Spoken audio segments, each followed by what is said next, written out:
physical cosmetic chemistry activity kit has expanded into a national movement.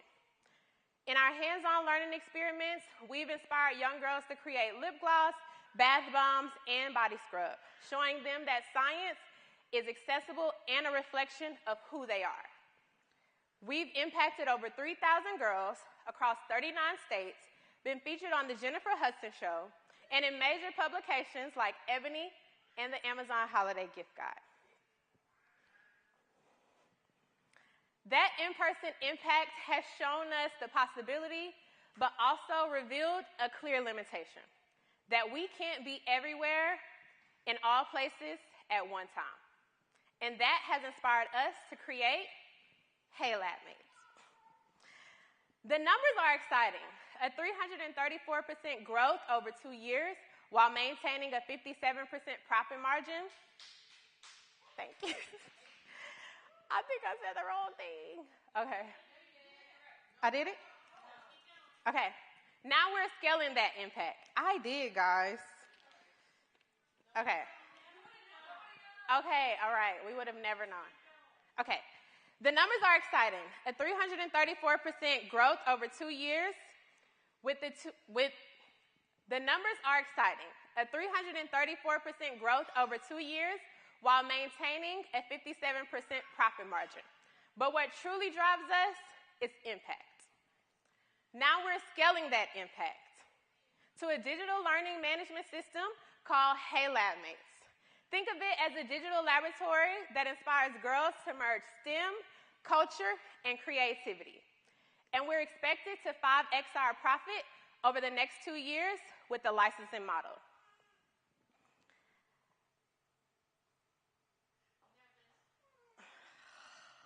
Oh. Okay.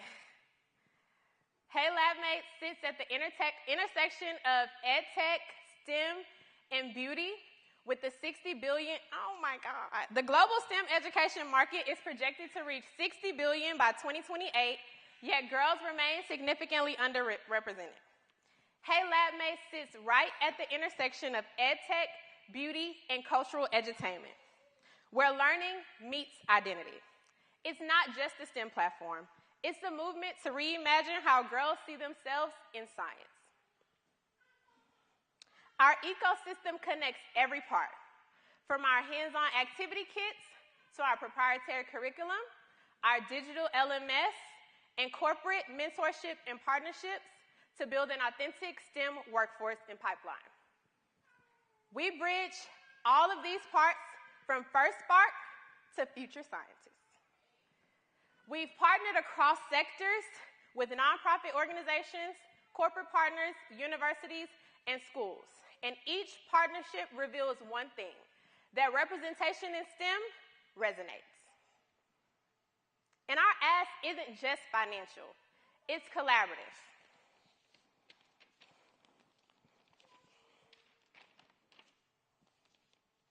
Each new partnership directly increases access, drives kit sales, and expands our programmatic footprint, helping us reach 10,000 kids by 2026. At Hey Lab Mates, we believe science should feel like home. Together, we can transform curiosity into confidence and representation into innovation. I'm Kristen Wells-Collins, founder of Black to the Lab and Hey Lab Mates, and I invite you to join us in creating the future of STEM where science meets self-discovery.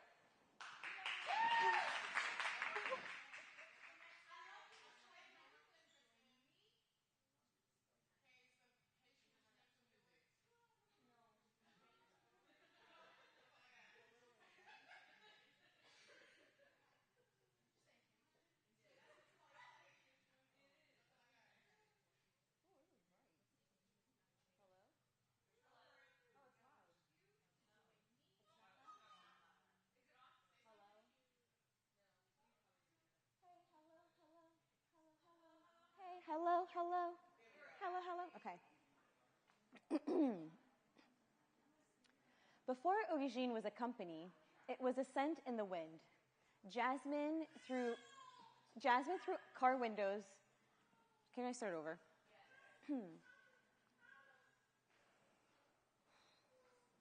Before Origine was a company, it was a scent in the wind, jasmine through car windows as we're driving up Haitian mountains, and hibiscus steeping on our stove.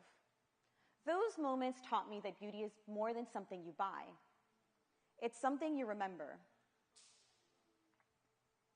My name is Coralina Abelard, and I am the co-founder and CEO of Origine, a Caribbean-rooted skincare brand built from those same memories of home. Today, multicultural consumers drive nearly all of beauty's growth, accounting for nearly a quarter of total year spend and shaping the trends the world follows. We are not a niche. We are the new general market. But the $55 billion skincare industry has mastered performance and packaging at the expense of intimacy. In the chase of perfection, skincare has become sterile, culture has become campaign, and somewhere along the way, products promised results, but forgot how care should really feel like. For many of us, that's left a quiet ache. Quite frankly, we've been feeling like strangers in our own beauty routine. That's where Origine comes in. We create skincare rooted in Caribbean botanicals, ancestral wisdom, and the everyday poetry of care. In the Caribbean, beauty is a practice that moves with us. We cleanse, hydrate, and seal the same way that we breathe, rest, and pray, as acts of ritual and renewal. We carry that forward through our 2 collections, each carrying a different rhythm of care. Our hibiscus collection revives radiance with chou black, Haiti's national flower, known for rejuvenating the skin and bringing back its natural glow. Our jasmine collection restores calm with our fragrance-free formulations that hold space for the most sensitive and reactive skin. It's gentle enough for those with inflammation,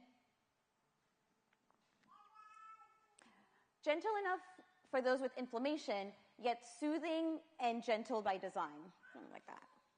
Together, they reflect the duality of care that's at the heart of Origine. Care that brightens what the world sees, but softens what it doesn't. Each product starts with my mother, Flo, a nurse, certified aromatherapist who spent over a decade blending Haitian plant medicine with modern skincare science. My cousin Tamika brings that same intention with how our story lives in the world, bringing in years in brand management and storytelling. And I connect our heritage with our soul. I connect our heritage with our scale, drawing from experience in finance, operations, and strategy in firms like GE Ventures, Estee Lauder Companies, and other early-stage startups. What started in our garden has landed us with $40,000 in sales. Oh, that wasn't a clap. I'm literally like, what's next? Yeah, $40,000 in sales. I know, but that's not the one. Oh, okay. Hold on. What started in our garden has landed us with $40,000 in sales through our online store, retail partners, and community experiences. Our average order value is up 45%, with customers ordering 3 to 4 times annually. We've doubled our retail partners, and with margins averaging 73%, we're operating sustainably. As we scale, our goal remains the same: to meet people where ritual can begin. We're piloting new discovery points, including boutique hotels and new vending concepts in key airports and college campuses. These channels let us test high-margin, high-touch placements at a fraction of the cost. Our growth model builds on what's already been proven: growing our loyal customer base, increasing cart sizes, and keeping healthy margins. As we deepen retail relationships and expand our discovery points, what are we trying to do? We project $7 million by 2030. We're part of a movement that is reshaping beauty itself. Clean beauty solved for Clean beauty solves for ingredients, inclusive beauty solves for representation, and now cultural beauty is rising, asking us to remember, to slow down, to remember what care feels like when it carries ancestry, memory, and science in equal measure. We know the future of beauty isn't just what's on the shelf. It's the feeling it leaves behind. For us, that feeling is recognition. To feel yourself reflected wholly. We're looking for partners who see culture in motion. Boutique hotels, values-aligned retailers, and advisors who believe that ritual can be as soulful as it is scalable. Because when care remembers its origin, it brings us all a little closer to home.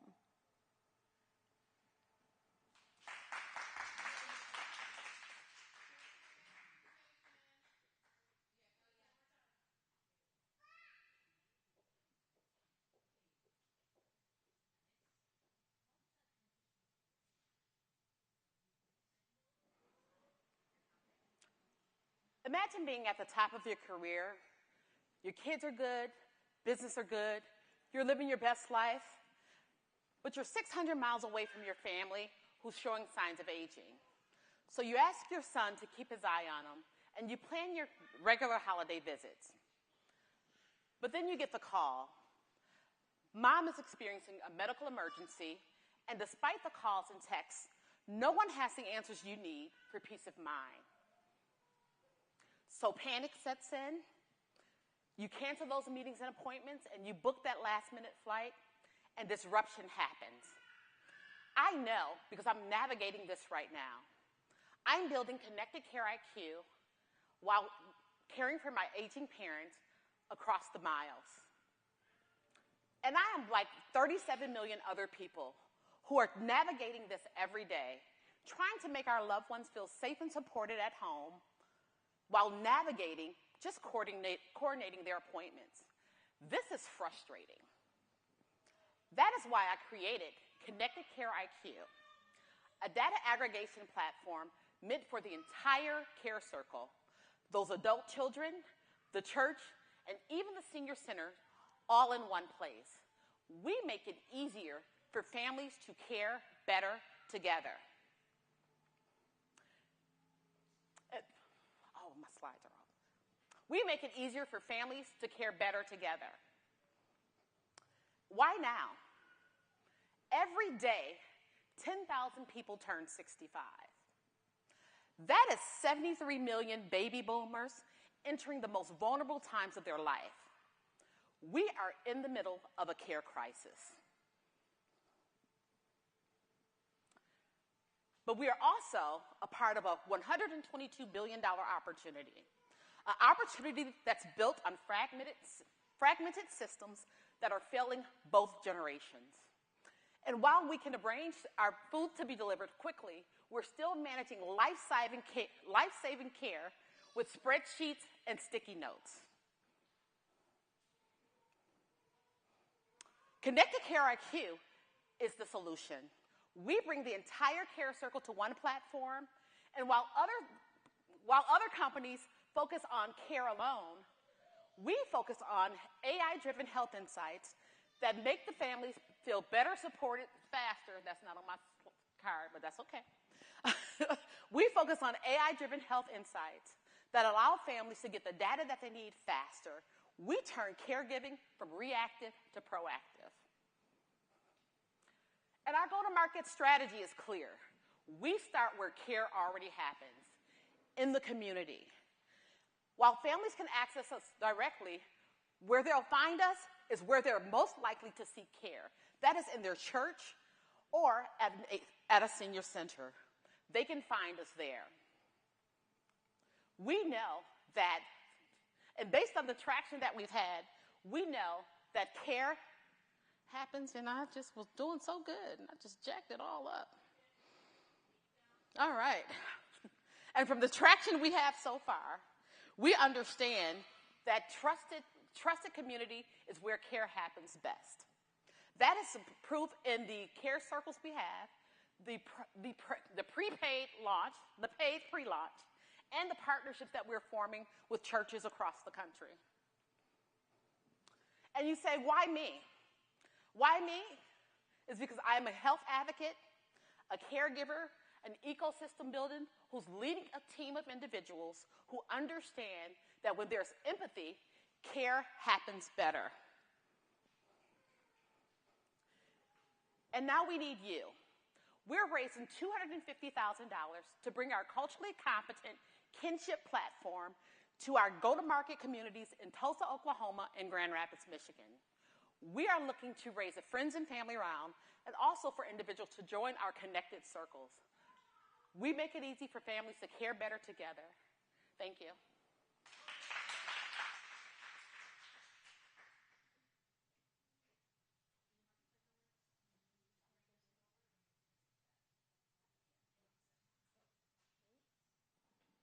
Hold on. Oh.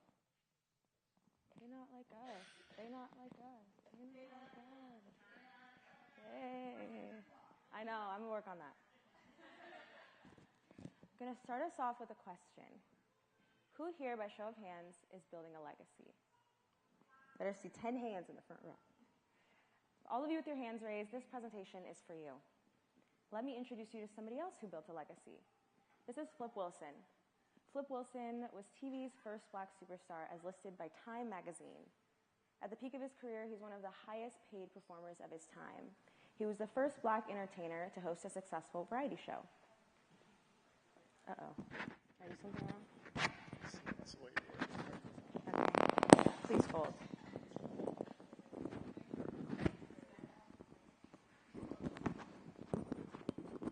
Thank you. Can you hear me?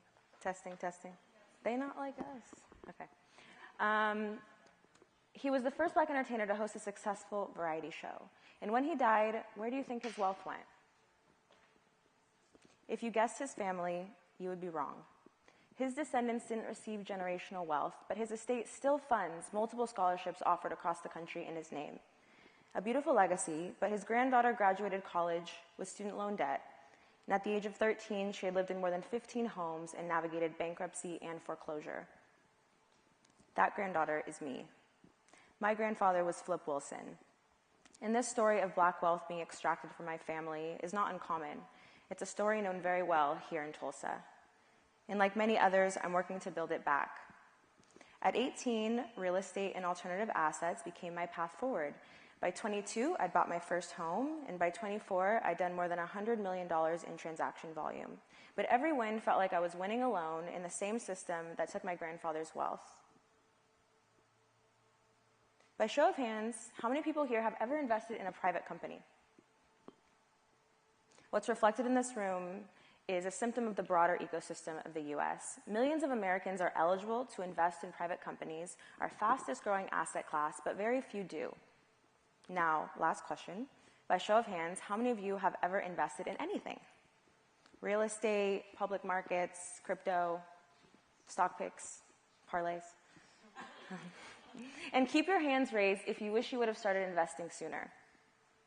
Most of us do, because we've seen the value of asset accumulation and of wealth building. In this country, there's a $14 trillion wealth gap being fed at all angles.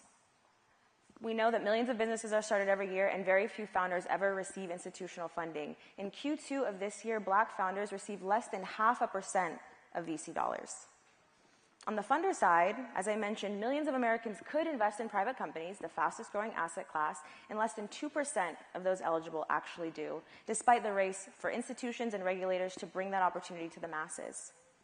That's where Sango comes in. My name is Isla Corcoran. I'm the founder and CEO of Sango, a SaaS platform reimagining fundraising and investing through community, education, and access. Simply put, we help people make investments in private companies, and we help founders package themselves to receive them. Institutions pay for access to our highly engaged ecosystem and our vetted founders. We have an email rate of 4 times the industry average. People open our emails. And in 2025, we've grown our email list by more than 8,000, and we've deployed $30,000 in grant funding to founders. Those founders have gone on to raise more than $5 million, a 167x multiplier on funds that we've distributed. In just 1 year since launching our MVP, we crossed the $200,000 revenue milestone. And this traction and momentum is a symptom of the broader market. Global private markets in 2 years are projected to reach $23 trillion, and in that same timeline, crowdfunding and alternative fundraising are expected to reach $10 billion in annual volume. Sango will capture this opportunity through our revenue model. We have monthly subscriptions that people pay for to access our app. We have monthly retainers people pay for high-touch support. And our B2B partners pay us for deal flow and for programming. We sell education, opportunity, and access to the next generation of wealth creators. This model is already delivering real impact on real people. Take Rama, for example, one of our founders who received a grant from us this year, former SpaceX, Tesla, and Google, founder of Satellite, a deep tech company disrupting the way satellites communicate in space. This opportunity to invest was made available to funders in our network, an opportunity that historically people who look like me would have never had access to. The word Sango is a Japanese word for post-war, and it represents the era following World War II of systemic renewal, transformation, and transition. And to us, we take it to mean a post-exclusion era of capital markets. And now you have the opportunity to join us. Sango is raising $100,000 that we'll invest directly into one of our most impactful founders. And if you take a look under your seat, you'll find a blank check right there. If you're a founder, you can write in your company and how much you're raising and come cash it at our table after the pitches are done. And if you're an investor, or if you raise your hand at any point in this presentation, this is your opportunity to invest in private assets. This could be your path to the next unicorn, and this is capital access democratized. Most of you said you wish you started investing sooner, so don't wait. I invite you to cash in or spend the next decade catching up. And in the wise words of my grandfather, you can't expect to hit the jackpot if you don't put a few nickels in the machine.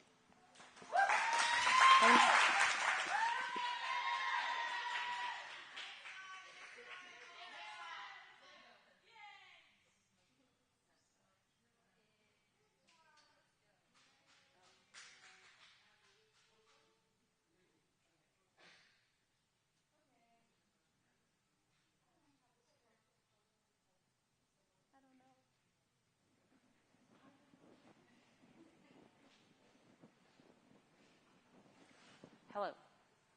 Is it on? Okay. Thank you all for being here tonight. Today I'm here representing SciFlow, a company dedicated to improving mental health for students across the country.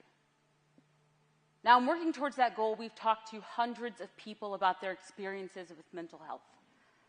But there's one story that we always come back to. It's the story of a young woman from Kansas City, Missouri. Let's just call her Dee. Now, Dee was bright and outgoing, but she had a rough childhood. At 8 years old, she experienced homelessness for the first time. At 13, she witnessed the murder of a family member. At 18, she was assaulted. It's fair to say that Dee had her fair share of mental health challenges.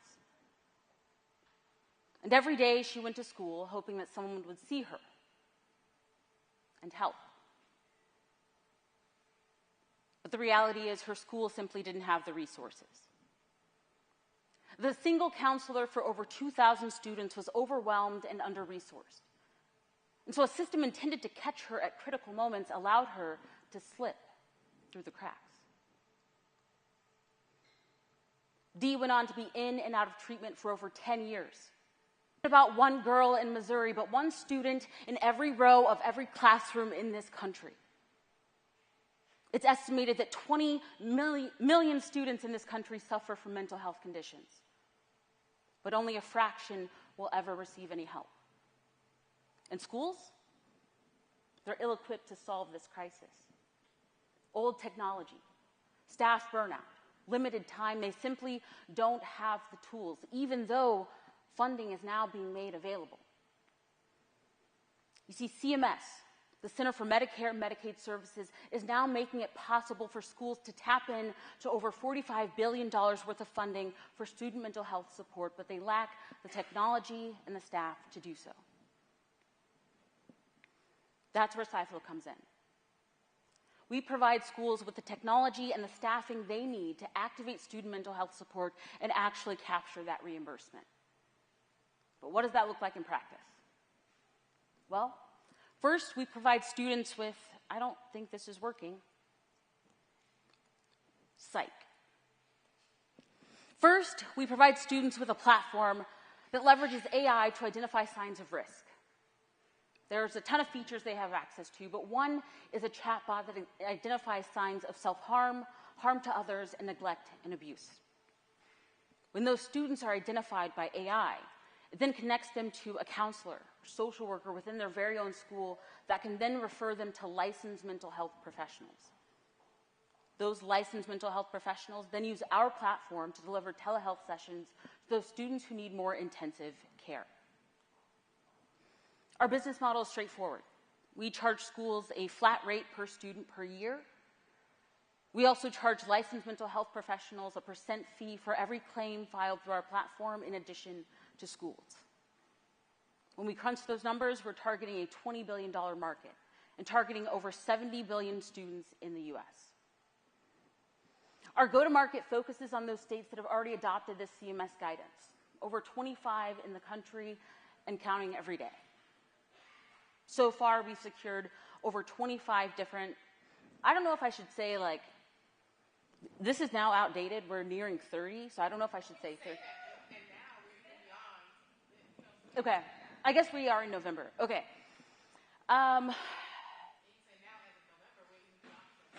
Okay.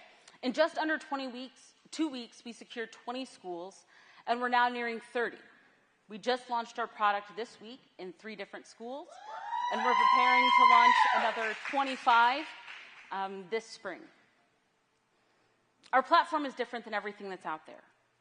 Whereas other platforms are focused on either identification or prevention or intervention, we're focused on all 3. Our platform identifies those students who need care, connects them to services, and then enables schools to bill for those services to generate revenue. Now, you heard a little bit about my story, but it didn't end there. I went on to earn 4 degrees spanning public health, health technology, machine learning, and AI from NYU and Cornell University. But I'm joined by an exceptional team, including, these folks from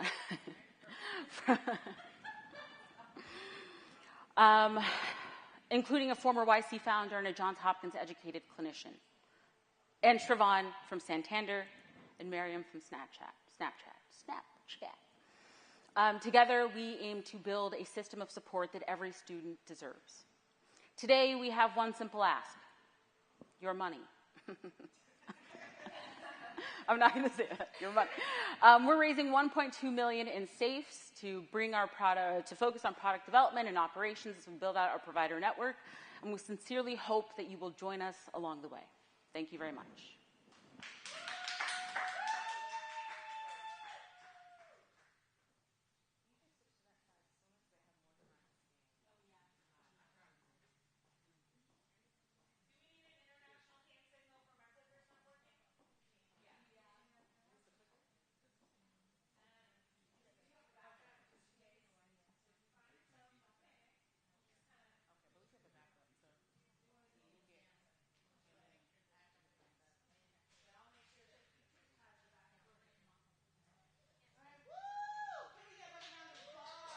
Cohort 3.